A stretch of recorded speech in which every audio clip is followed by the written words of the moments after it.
All right, how y'all doing this evening? I go by DJ Burt. I'm here at the St. James Hotel with the Phenomenal Woman Conference. And I must say, I really enjoyed myself. I learned quite a bit today. And when I say Phenomenal Woman, hey, they did a wonderful job today. Each one teach one, and like I said, I really learned something. I really like to see this go forward, and any way I can help to empower this, I really would do my part in this. So as this go out, I encourage everybody to get involved with it and motivate someone else, and you will enjoy it, I promise you. Hey, if we need a DJ, how can we get in contact with you? You can contact me through the St. James Hotel via Mark Peterson or myself, phone number 334-419-3372, or you can get me at dhatcher73@outlook.com. That's dhatcher73@outlook.com via St. James Hotel, Mark Peterson as well. Appreciate you. Thank you. I want to lift my brother up, he's not heavy. Oh, I want to lift my brother up, he's not heavy. The St. James Hotel is a living museum from my perspective because it's been around since 1837. Built as a merchant hotel for those individuals who brought crops up and down the Alabama River. This hotel became a location where folks could stay and plant their roots here in Selma. Built by Mr. Brantley, who was the financier of the hotel, and ran by a freed slave by the name of Benjamin Sterling Turner. Now, he had no idea, at least initially, that Benjamin Sterling Turner could read, write, or do math. But this slave apparently was somewhat of a genius to begin with, because he was self-taught and as smart and as articulate as anyone who had been trained to read. So he went on to become the manager of the hotel. And that from there, he saved his money and became the owner of the hotel.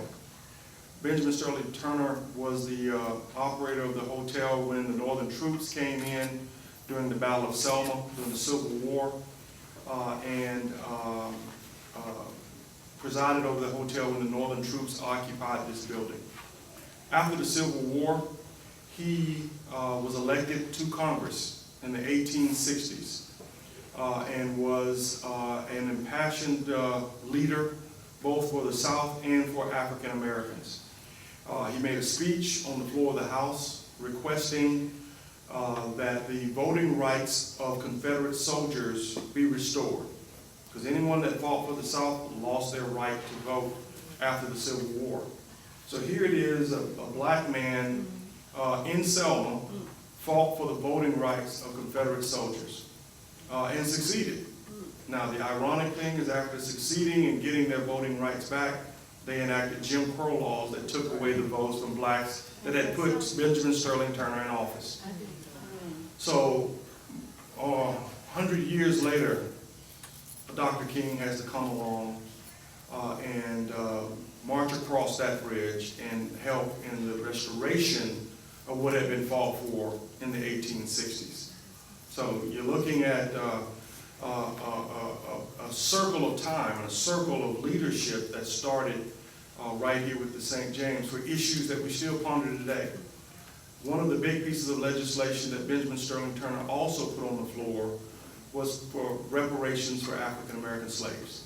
He was the very first congressman to put that issue before the government, and that started the opposition movement against him to get him out of office. So this man was a political giant, a financial giant. He became the richest man in Dallas County, one of the richest men in the state. He owned a stagecoach business, which took people from Selma to Washington, D.C., in Selma to New York. And you say, why Selma? Well, Selma at the time was considered one of those economic hubs that people believed would go on to become a powerful city. Some folks say had Selma won, the South won, Selma would become Chicago. And it's primarily because of the commerce that we had here, a foundry that provided weapons and munitions for the war, a river that could move commerce up and down the inner corridors of America, all the way up through the Midwest. So you had a lot that could be built here, and a lot that was built here. And he was one of the absolute leaders in driving that forward. But unfortunately, all of what he contributed has been reduced to a single plaque in front of this hotel. That doesn't really tell his mission. It has a QR code, but you got to download it onto your phone to hear it. Wow. And why do I say all that? Because we need phenomenal women to help us. You need phenomenal men like him to continue to push and change. You need phenomenal women to push and change.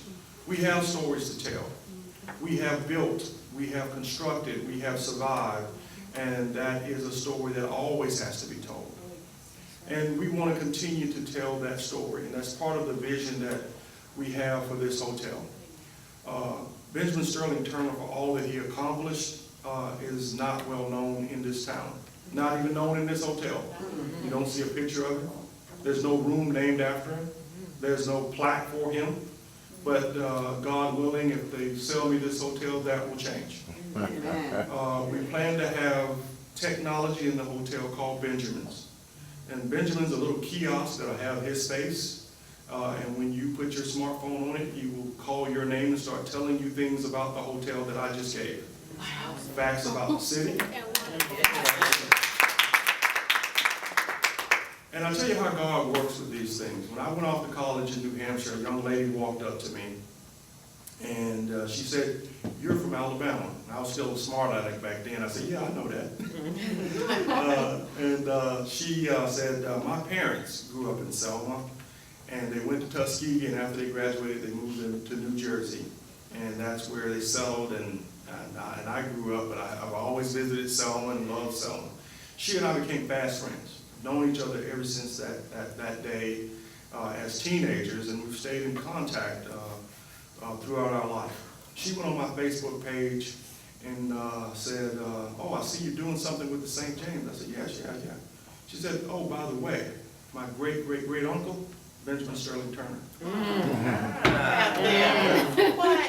Sometimes God surrounds you with the spirits of the people that you need to keep you on the track where you need to go. That's right. To remind you of the impact that you have to have, the voices that you have to bring forward. You can try to cover up truth, you can try to deny truth, but eventually truth will find its way to the light. That's right. And so that light has walked with me in terms of our friendship and our relationship. And I asked her and asked her father that when we build these Benjamins and put them throughout the hotel that will help check you into your room or help give you a coupon to a restaurant or explain the history, that her father provide the voice to that Benjamin, so that we can bring the family back and honor them in a way where their legacy will outlive him and her and all of us and continue to serve this great hotel. We also want to continue to renovate and upgrade and extend this hotel. Right now we have 42 rooms. We want to extend to the end of the block and add another 20. We want to add another conference center so that we can have larger meetings, because I know Miss Nikki Smith here, she's going to take this phenomenal woman conference, and it's going to be so big that we're going to have operating in two wings of the hotel. So we want to extend and have that. And then when you guys are done, we want you to be able to enjoy a world-class spa. Yes, And workout facility. And my vision for the workout facility is that it would be a 3-story or 4-story building that's built on the building that we have next door. Glass all the way around, so that while you're running on the treadmill or getting your nails done, you can enjoy a view of the Alabama River.